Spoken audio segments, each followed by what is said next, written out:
आपण एक थोडासा या परिसरामध्ये एक आपण राऊंड घेऊया. मगाशी मी काळ्या मातीचा जो वारंवार मुद्दा मांडतोय त्याला जर आपण बघायचं असेल तर बघा, हा सगळा काळ्या मातीचा भराव आपल्याला समोर पाठीमागे दिसतोय आणि आता ही JCBनं पाण्यासाठी केलेली चारी आपल्याला दिसते. म्हणजे भंगाड़े गोल्ड की इस खूबसूरती को देखिए। इसकी कारीगरी सचमुच बेमिसाल है। आज ही आइए और अपनी पसंद चुनिए।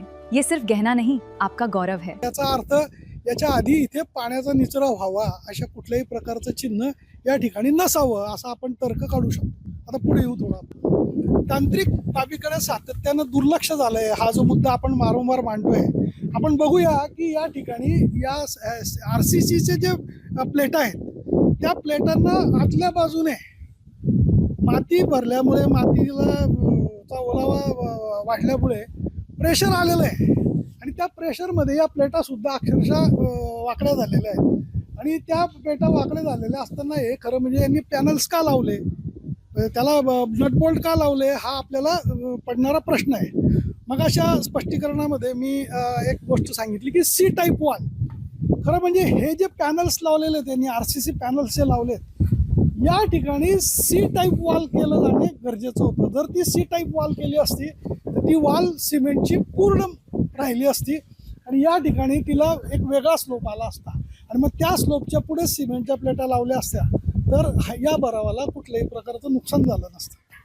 आपण वारंवार या पुलाच्या स्ट्रक्चर संदर्भात चर्चा करतोय आणि मी परत एक मुद्दा मांडतोय की या ठिकाणी C टाईपचं आपण स्ट्रक्चर करून काम करायला पाहिजे होतं. रस्त्याचं काम झाल्यानंतर आता दिसत असेल की साहित्य आलेलं दिसतंय दुरुस्तीच्या संदर्भात गाड्या त्यांच्या या ठिकाणी.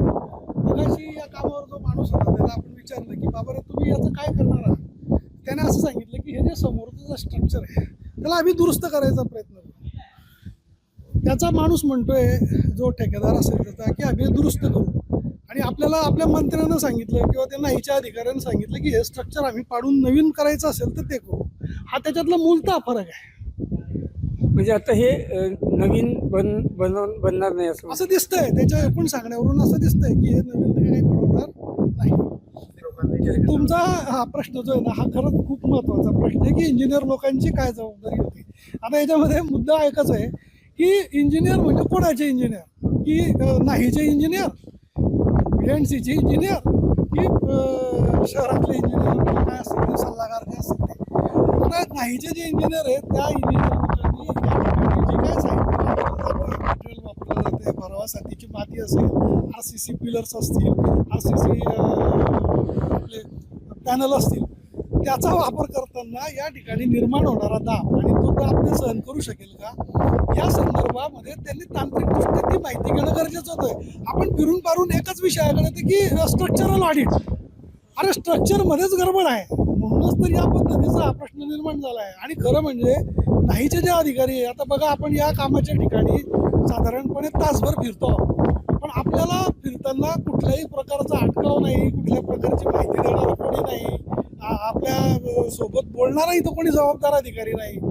अशा स्थितीमध्ये धड माहिती सामान्य लोकांपर्यंतही सरळ जात नाही आणि ती ऑथेंटिकही जात नाही. म्हणून इंजिनिअरचा हा जो मुद्दा आहे हा शेवटी फिरून कोणाकडे येतो तर स्थानिक स्तरावरील नाहीचे जे इंजिनियर आहेत, अधिकारी आहेत, त्यांनी याकडे लक्ष द्यायला पाहिजे. 8 दिवसानंतरही या पुलाच्या खाली असलेलं पावसाचं पाणी अजून सुकलेलं नाही. म्हणजेच या काळ्या मातीनं ते पाणी धरून ठेवलेलं आहे. इकडं उतार आहे उजव्या हाताला, म्हणजे जे काही पाणी थोडंफार वाहून जाणं शक्य होतं ते वाहून गेलेलं आहे. मात्र ज्या ठिकाणचं पाणी वाहून जाऊ शकलं नाही त्या ठिकाणी अजूनही चिखल आपण बघतो आहोत. आणि अशाच प्रकारचा चिखल, अशाच प्रकारची माती जर या भरावामध्ये आपल्या पाठीमागे आपण बघतोय त्या भरावामध्ये जर ती माती मधली माती फुलली असेल तर त्याचं प्रेशर येणं गरजेचं आहे. या सगळ्या याच्यामध्ये अजून एक समोरचा जो मुद्दा आहे की या रस्त्याचं, हा रेल्वेचा पूल आहे, रेल्वेवरचा पूल आहे. रेल्वे पुलावर ह्या पिलर्स पद्धतीनं हे काम केलं आहे की त्याच्यामध्ये पिलर्स आहेत आणि त्याच्यावर रस्त्याचं काम केलं आहे. तर मी मगाशी जो टेक्निकल मुद्दा मांडत होतो की पिलर्स उभे करत असताना त्याच्या खाली किमान 15 ते 20 फूट खाली काळी माती काढून त्या ठिकाणी मुरुम भरला पाहिजे. तुम्ही बघा मुरुम भरला आहे त्यांनी, पण आज त्या मुरुमाची अवस्था अशी आहे की त्याचा भराव जो आहे तो तुटताना दिसतोय. तो मुरुम त्याच्यापासून विलग झालेला आहे आणि अजून पुढच्या 2-4 वर्षामध्ये तो मुरुम जसा जसा विलग होत जाईल तसं इथं चित्र कशासारखं निर्माण होईल, तर आपल्या पाळणीजवळचा गिरण्यावरचा जो पूल आहे त्याची वाळू वाहून वाहून वाहून त्या खालचे पिलर्स आता उघडे पडायला लागलेत. त्या पद्धतीनं या ठिकाणी सुद्धा पिलर्स हे उघडे पडतील. तर हे सगळे प्रकार लक्षात घेता लाईव्ह ट्रेंडने या संदर्भामध्ये लोकप्रतिनिधींना अधिक जागृत करून आता आहे त्या परिस्थितीमध्ये जे दुरुस्तीचं काम आहे ते पाहायला या लोकप्रतिनिधींनी यावं. जळगाव शहरातल्या काही तांत्रिक विषयातल्या अभ्यासू लोकांना इथं आणावं आणि त्यांचा सल्ला घेऊन त्यांचे तांत्रिक बाबतीतले मत आजमावून मग पुढे या पुलासंदर्भात काय भूमिका घेता येईल ती त्यांनी घ्यावी असं मला वाटतं.